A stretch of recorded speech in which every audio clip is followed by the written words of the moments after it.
And very soon.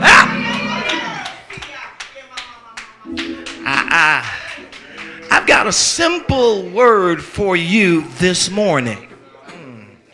A very simple word from the Lord today. It is simple, but nevertheless most profound. Somebody shout, this is profound. What is that word? That word is this. One thing.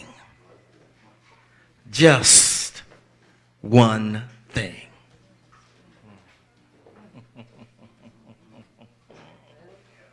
One thing, just one thing.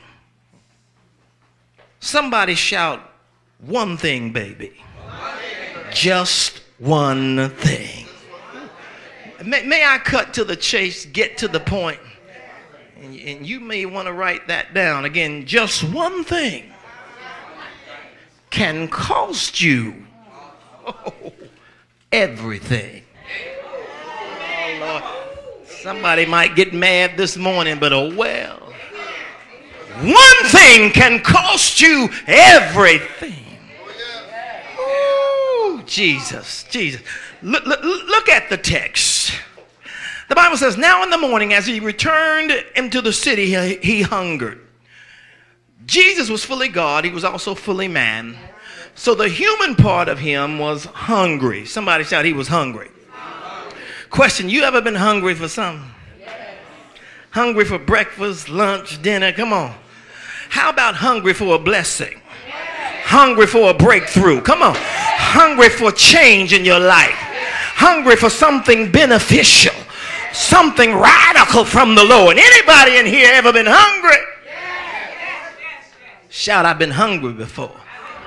If you're hungry now, shout, I'm hungry, I'm hungry, I'm hungry. Lift your hand to the heavens and say, Lord, I'm hungry, I'm hungry. Hey, that's smart because the Bible says, they that hunger and thirst after righteousness or right things shall be filled. I told you soon and very soon. Whoosh. I know there's somebody here who's hungry, but really I want to talk to somebody who's beyond hungry. Somebody who's actually starving. I'm starving for a miracle. I'm starving for a breakthrough. I'm starving for a healing. I'm starving for deliverance. Can anybody relate to what I'm talking about? You're starving from something. You know, someone who is starving, that individual tends to focus primarily on the thing that they are hungry or starving for. It hits you like an addiction, like a crackhead that's fiending for some drugs. You'll start begging family, begging friends, come on, begging strangers, begging even church folk for money when you're starving for something. Anybody here ever asked you for some money? Anybody owe you some money? Come on. Owe us all some money. Talk to me. I ain't calling names. I'm just saying.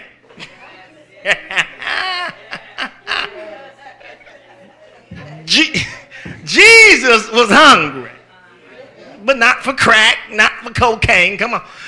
Not for heroin or meth. Come on, not for synthetic drugs. He was just hungry for some food. As a result of being hungry for food, the Bible says in verse 19 that Jesus says, and when he saw a fig tree in the way, he came to it and found nothing thereon but leaves only. You ever ask somebody for something and after they gave it to you,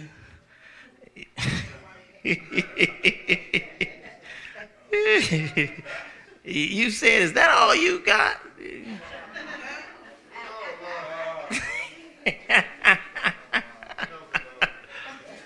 Oh, is that it? Flip that. Somebody asked you for something and after that you gave it to them and they asked you, well, is that all I get? And you better be glad you got it. That's basically what Jesus said to the fig tree. Is that all you got? some leaves. As a result, the rest of the verse says, and he said unto it, let no fruit grow on thee henceforward forever. And presently, at that time, the fig tree withered away. Here's the point. The fig tree was created to do 4 things. 5 things, actually. Number 1, consume carbon dioxide. 2, create oxygen. 3, grow leaves. 4, produce shade. And 5, grow fruit. But check this out. The fig tree did the majority of the things that it was supposed to do. 4 out of 5 things. Somebody shout 4 out of 5. But yet there was one thing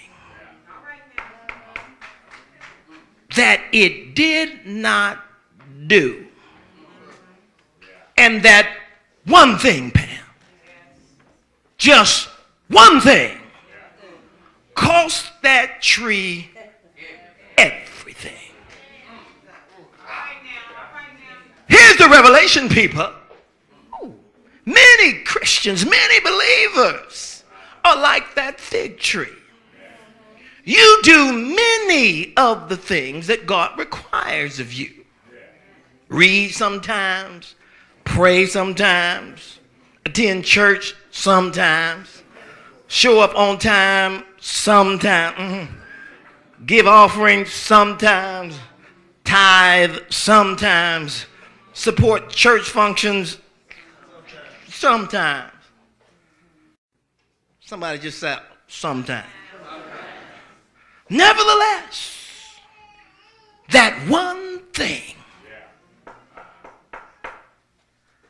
that you haven't done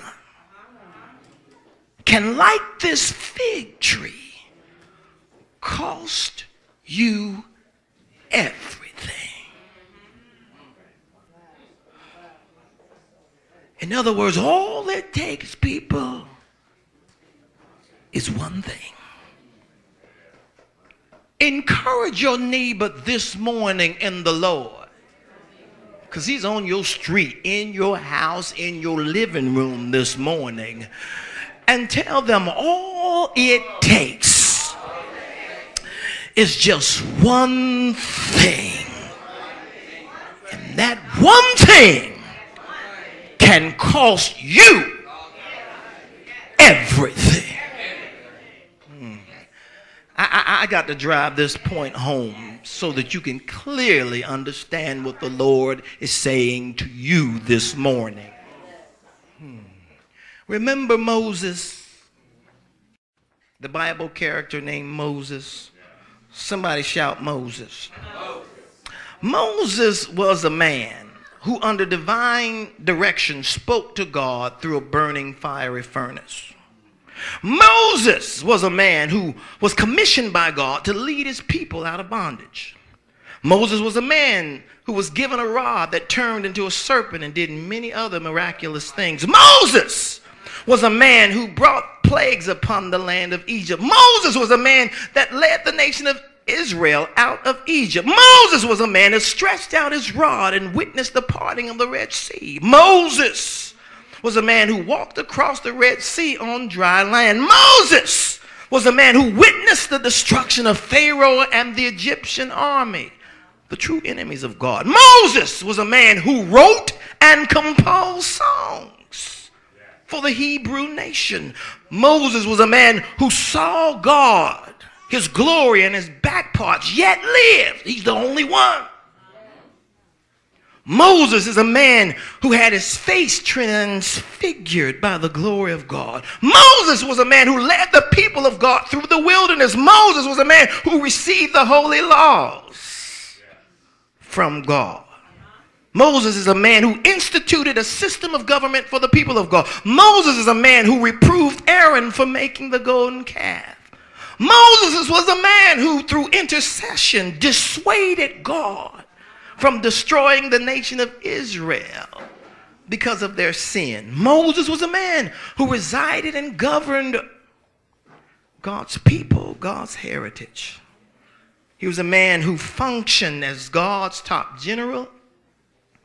He was a man who was considered and called the meekest man on the earth. Moses was a man who was considered Israel's greatest leader and spoke to God face to face, unlike any other man. Moses was a man who heard the voice of God like no other prophet. He lived 120 years, yet his body, his eyesight, and his strength were as a young man. Moses was a man whose body was disputed over by Michael the archangel and Satan. Moses was a man who was present with Jesus on the Mount of Transfiguration. Somebody shout, Moses was a bad man.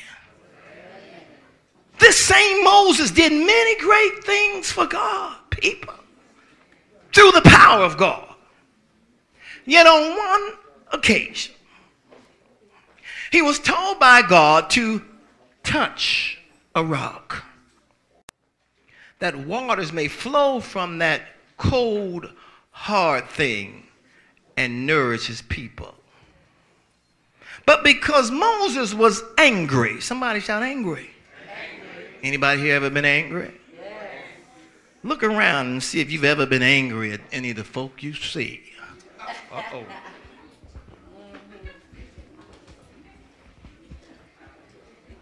Moses, under God's command, was angry at some folk. Yes. So instead of touching the rock, as God commanded, he struck the rock. The Bible didn't say he struck it hard. It just said he struck it. People, that one thing,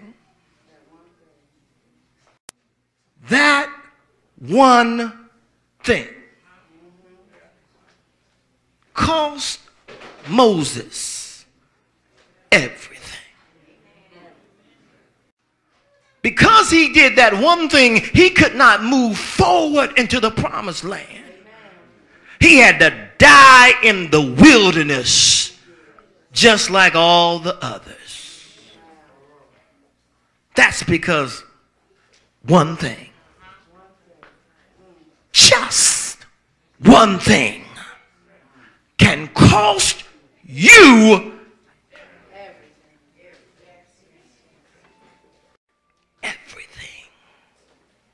Look at your neighbor and say, neighbor, God is speaking to you this morning, and he's telling you one thing, Shama. You think you're getting away with one. Remember Adam? Adam was the first man ever created. Adam was a man who lived in paradise. Adam was a man who was clothed with the glory of God. Yes. Adam was a man who had a beautiful wife, his perfect match. Jesus. Adam, his life was splendid, powerful, prolific, progressive, productive, precious, and perfect. Yes. Yes. He had it going on like no other. But he was told not to eat the forbidden fruit. Yes, yes. Just one thing. Yet he did it. And that one thing cost him, why, look at me, everything.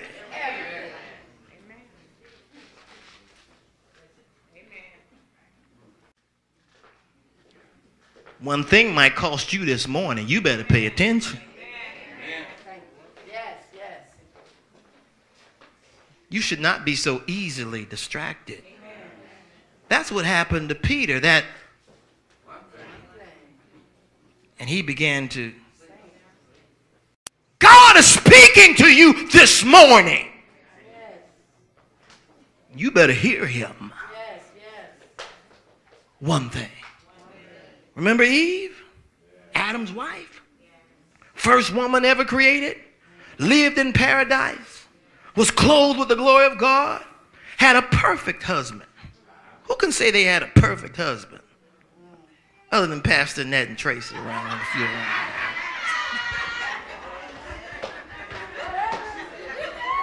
I ain't got nothing to say. Let me keep it. We'll take that up at a later time.